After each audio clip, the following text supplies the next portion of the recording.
नमस्कार शेतकरी बांधवांनो, पीएम किसान योजनेच्या 19व्या हप्त्यासाठी फार्मर युनिक आयडी कार्ड आवश्यक आहे का? म्हणजे शेतकरी ओळखपत्र गरजेचं आहे का? भरपूर अशा लाभार्थ्यांच्या माध्यमातून कमेंट केलं जात आहे आणि फोनवरती विचारला सुद्धा जात आहे, तो म्हणजे पीएम किसान योजनेचा 19वा हप्ता येणार आहे 24 फेब्रुवारी 2025 रोजी। यावेळी जर आपल्याकडे युनिक आयडी नसेल म्हणजेच शेतकरी ओळखपत्र नसेल तर पीएम किसान योजनेचा 19वा हप्ता मिळणार का, याबद्दलची पूर्ण माहिती आपण या व्हिडिओच्या माध्यमातून समजून घेणार आहोत। कारण राज्य सरकार आणि केंद्र सरकारच्या माध्यमातून या संदर्भात माहिती देण्यात आली आहे, ती माहिती व्यवस्थित आपण या व्हिडिओच्या माध्यमातून समजून घेणार आहोत। त्यासाठी नक्की हा व्हिडिओ शेवटपर्यंत पहा। तत्पूर्वी चॅनलवरती पहिल्यांदाच आला असाल तर चॅनलला सबस्क्राइब करून बेल नोटिफिकेशनला क्लिक करा। चला तर मग व्हिडिओ सुरू करूया। शेतकरी बांधवांनो, या ठिकाणी मी एक स्क्रीन लावेन, त्यावरती तुम्ही पाहू शकता पीएम किसान योजनेच्या 19व्या हप्त्यासाठी फार्मर आयडी आवश्यक आहे का, याबद्दलची माहिती समजून घ्या। बघा, शेतकरी माहिती संच निर्मिती महसूल आणि कृषी विभागाच्या संयुक्त विद्यमाने राज्यात शेतकरी माहिती संच निर्मितीची अंमलबजावणी केली जात आहे।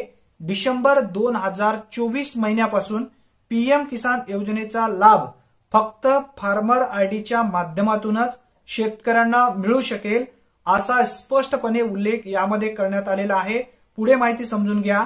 भारत सरकारद्वारे हा निर्णय घेण्यात आलेला आहे की पीएम किसान योजनेच्या 19वा हप्ता प्राप्त होण्यासाठी फार्मर आयडी असणे अनिवार्य ठेवण्यात आलेलं आहे। यासाठी तुम्हाला फार्मर आयडी काढून घ्यावी लागते।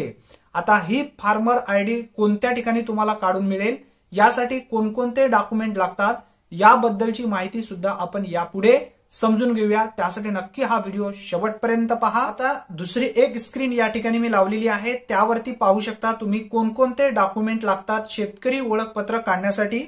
गाव नोंदणी अभियान सध्या सुरू करण्यात आलेलं आहे।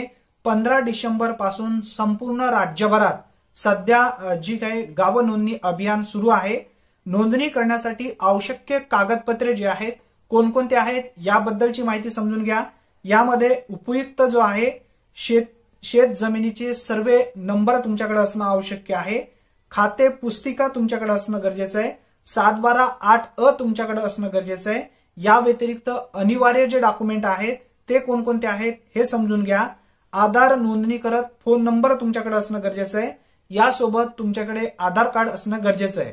आता बघा, समजून घ्या, 712 तुमच्याकडे गरजेचं आहे।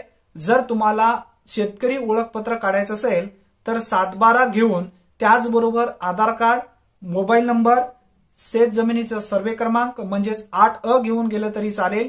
हे सर्व डॉक्युमेंट तुम्हाला घेऊन सीएससी सेंटर वरती जायचंय किंवा कोणत्याही आपले सरकार सेवा केंद्र किंवा महासेवा सेतू केंद्र याकडे तुम्हाला जायचंय आणि तुमचा जो शेतकरी ओळखपत्र कार्ड आहे तो काढून घ्यायचा आहे।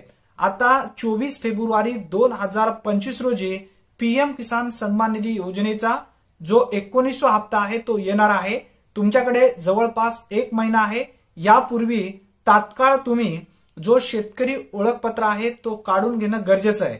सध्या तरी राज्य सरकार आणि केंद्र सरकारच्या माध्यमातून सांगण्यात आलेलं आहे, जर तुमच्याकडे पीएम किसान जो ओळखपत्र असेल म्हणजेच शेतकरी ओळखपत्र जर असेल तरच तुम्हाला पीएम किसान योजनेच्या 19व्या हप्त्याचा लाभ मिळू शकतो। आता याबद्दलची अधिकृत माहिती तर देण्यात आली आहे। तुमच्याकडे जवळपास 1 महिना आहे, शक्यतो तुम्ही काढून घ्या, कारण तुम्हाला या व्यतिरिक्त भरपूर अशा योजनेचा लाभ घेण्यासाठी शेतकरी ओळखपत्र गरजेचं आहे।